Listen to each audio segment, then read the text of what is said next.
नमस्कार, आपण पाहता हिरकणी न्यूज। हिरकणी न्यूज प्रत्येक क्षण ताज्या घडामोडी आणि महत्त्वाच्या प्रत्येक बातमीसाठी नेहमी तत्पर। जिल्हा बँकेच्या शाखेतील चोरी, 3.25 कोटीचा ऐवज हस्तगत, चौघांना अटक। सांगली जिल्हा बँकेच्या झरे तालुका आटपाडी शाखेत धाडसी चोरी करून 22 लॉकर फोडून सोन्या चांदीच्या दागिन्यांची चोरी करणारी टोळी सांगली स्थानिक गुन्हे अन्वेषण विभागाच्या पथकाने उघडकीस आणून चोरीस केलेला 3.25 कोटीचा ऐवज जप्त केला आहे। या प्रकरणी चौघांना अटक केल्याची माहिती पोलीस निरीक्षक संजीव झाडे यांनी बुधवारी सायंकाळी दिली।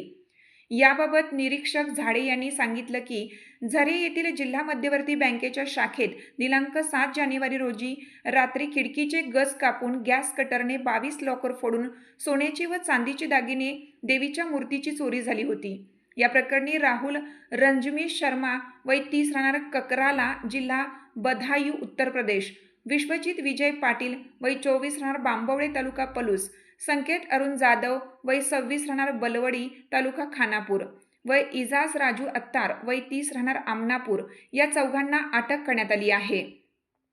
संशयितांपैकी विश्वजित पाटील हा गलाई कामगार असून त्याचे उत्तर प्रदेशातील शर्मा याच्याशी असलेल्या ओळखीने हा चोरीचा डाव रचला। पलूसमधील हॉटेलच्या खोलीमध्ये काही मंडळी वास्तव्यास होती अशी माहिती पोलिसांना मिळाली। त्यांना वास्तव्यासाठी स्थानिक लोकांनी मदत केल्याची माहिती मिळाली।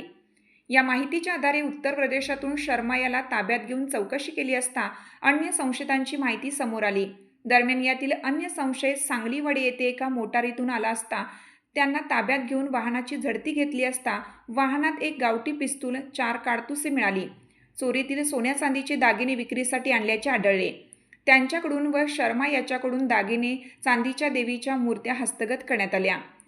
बँकेच्या ग्राहकांनी लॉकरमध्ये ठेवलेल्या सोन्याचे दागिने वितळून त्याची लगड करण्यात आली होती। हे सोने 1,57,68,000 रुपयांचे असून त्याचे वजन 1 किलो 168 ग्रॅम आहे। तसेच 87 लाखाचे चांदीचे दागिने, देवाचे मुखवटे, सोन्याचा मुलामा दिलेला कळस, हार, पैंजण, जोडवी, वाळे, गणेश मूर्ती, मुकुट, पंजे, घोडे, पाळणे आदी ऐवज आहे। तसेच 70 लाखाचे सोन्याचे दागिने, 51,600 रुपयांची रोकड असा 3,25,54,600 रुपयांचा चोरीस गेलेला ऐवज जप्त करण्यात आला। चोरट्यांनी गॅस कटरचा वापर करून बँकेतील लॉकर तोडून ऐवज लंपास केला होता। तसेच आपला मागमूस लागू नये यासाठी बँकेत असलेल्या CCTVचा DVR ही सोबत नेला होता। यामुळे या चोरीचा तपास लावण्याचे काम आव्हानात्मक होतं। स्थानिक गुन्हे अन्वेषण विभागाच्या पथकाने अविरत शोध मोहीम राबवून ही चोरी उघडकीस आणून चोरीतील ऐवजही जप्त केला आहे। आपल्या हिरकणी न्यूज चॅनलला लाईक करा, शेअर करा आणि सबस्क्राइब करायला विसरू नका आणि रहा अपडेट।